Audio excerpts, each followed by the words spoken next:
মাশাআল্লাহ, কি মিষ্টি চেহারা। তা বাবাজি, পছন্দ হয়েছে তো আমার মেয়েকে?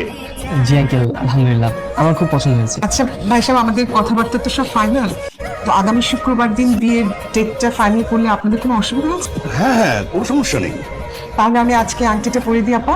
জি অবশ্যই আপা। আলহামদুলিল্লাহ। আমার বাবা মা যা চায় তাই হতে পারে না। আমি সবকিছু নিয়ে পালিয়ে আসবো। আই এম এক্সট্রিমলি সরি আসলে আপনাকে এভাবে উপরে ডাকার জন্য। আসলে 2 দিন পর তো আমাদের বিয়ে, তাই ভাবলাম একসাথে কথা বললে দেখা করলে হয়তো দুজনেরই ভালো লাগবে, তাই না? আচ্ছা আপনি কি মাইন্ড করেছেন? না, হাই হাই, আপনি আপনি কে? নাদিয়া কোথায়? নাদিয়া আপার দিন শেষ, রহিমার বাংলাদেশ।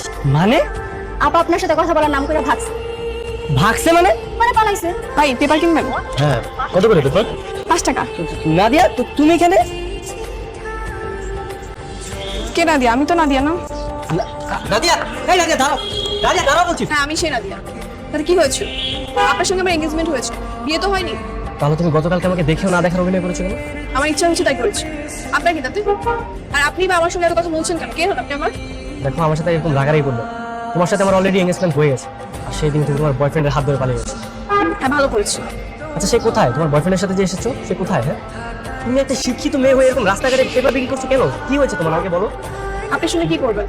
যদি জানতাম তুমি অন্য কারো হয়ে গেছো, আমি কখনোই তোমার সামনে আসতাম না। কিন্তু তুমি নিজেই বলেছো যে তুমি এখন একা আছো, তাই আমি আমার সিদ্ধান্ত পরিবর্তন করেছি।